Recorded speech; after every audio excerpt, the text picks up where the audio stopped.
In months past, the trial of the Senate President, Dr. Bukola Saraki, at the Code of Conduct Tribunal has raised lots of controversy, bringing legal minds to a debate as to whether or not the tribunal is a court that can hear and adjudicate on criminal matters. The Supreme Court had earlier dismissed an appeal by the Senate President against this trial by the Code of Conduct Tribunal for alleged false assets declaration.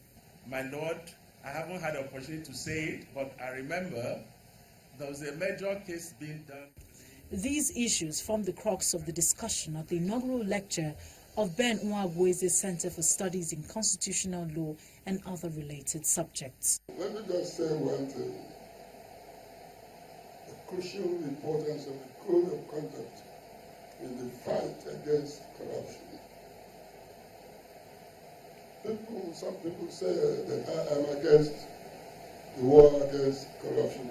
No, I'm not. First, the issue of whether the Code of Conduct Tribunal is a court of law. Nothing in my candid view can be more definite that jurisdiction over criminal offense arising in whatever shape or form from the wording of the Act is taken off the tribunal, but belongs exclusively to a court of law. To put it plainly, the tribunal has no criminal jurisdiction under the Act establishing it and cannot exercise it under any pretext. The scheme set out in the Constitution is very defective. The key challenge in the Constitution concerns how to verify declaration of assets. And what the Code of Conduct Bureau does is so weak. So I would suggest that going forward, the National Assembly should enact a Code of Conduct Enforcement Procedure Act and set out the provisions in clear terms so that there will be no doubt as to what the courts can do if ever we have such a decision. Then, whether or not the Code of Conduct Tribunal is right in refusing to grant a request proceedings in a case before it.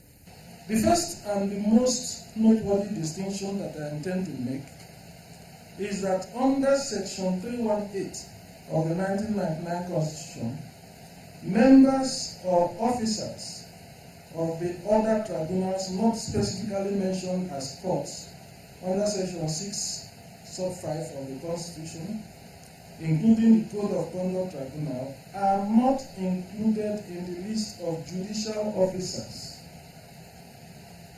The question on the constitutionality of the Code of Conduct's Parole and Tribunal Act is answered by Senior Advocate of Nigeria, Mike Ozekome. Paragraph 15 of the 5th schedule to the Constitution and paragraph 18 to the 5th schedule of the Constitution created the Code of Conduct Bureau and Code of Conduct Tribunal Act, Code of Conduct Tribunal. There shall be established a tribunal to be known as the Code of Conduct Tribunal, which shall consist of a chairman and 2 other persons. A chairman and 2 other persons. And their job is simply to enforce compliance with the Code of Conduct, and then the other one is to try offenses regarding breach of this Code of Conduct. This is the first of the series of lectures to be held by renowned constitutional lawyer Professor Ben Nwabweze, Senior Advocate of Nigeria.